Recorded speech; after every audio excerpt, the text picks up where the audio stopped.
প্রিয় মুক্তিকামী ছাত্র জনতা, আমরা দেখতে পাচ্ছি যে আমাদের এই অভ্যুত্থান এবং বিপ্লবের পরেই দেশে অরাজকতা নাশকতা করছে ফ্যাসিস্ট এবং তাদের দোসররা। আমরা দেখতে পাচ্ছি যে বিভিন্ন জায়গায় এখন গোলাগুলি চলছে, মন্দিরে হামলা হচ্ছে এবং নাশকতা ও লুটপাট করছে।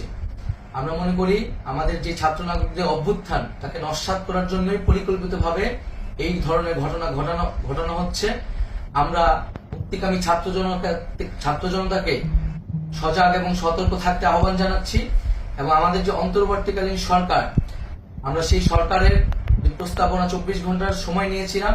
জরুরি পরিস্থিতি মোতাবেক আমরা এখনই তার একটি রূপরেখা ঘোষণা করছি।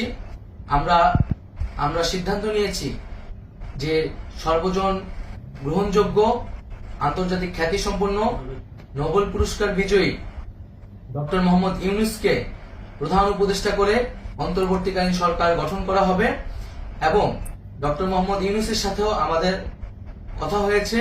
তিনি ছাত্র জনতার আহ্বানে বাংলাদেশকে রক্ষা করতে এই গুরু দায়িত্ব নিতে সম্মত হয়েছে।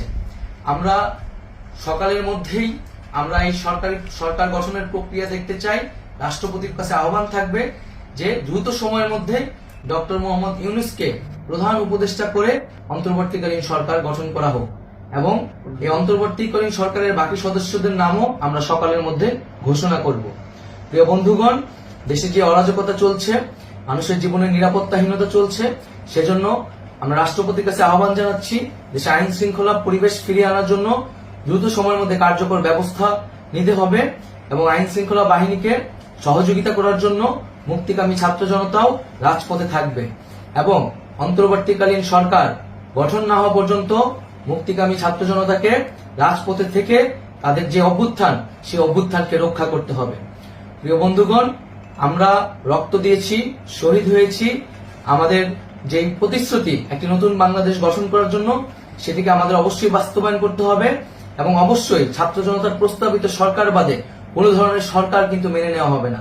আমরা বলেছি কোনো ধরনের সেনা শাসিত সরকার অথবা সেনা সমর্থিত সরকার অথবা এই ফ্যাসিস্টদের দোসরদের কোনো বিটিম সরকার কিন্তু আমরা মেনে নিব না। কোনো গণবিরোধী সরকারকে মেনে নেওয়া হবে না। ছাত্র জনতার অভ্যুত্থানকারী যে প্রস্তাবিত সরকার, অন্তর্বর্তীকালীন সরকার, যেটা আমরা সিদ্ধান্ত উপনীত হয়েছি ডক্টর মোহাম্মদ ইউনূসকে প্রধান উপদেষ্টা করে এই সরকার গঠন করা হবে, সেই সরকারকেই বাস্তবায়ন করতে হবে অবিলম্বে। আগামীকাল সকাল থেকে সকলকে আহ্বান জানাচ্ছি রাজপথে থাকার জন্য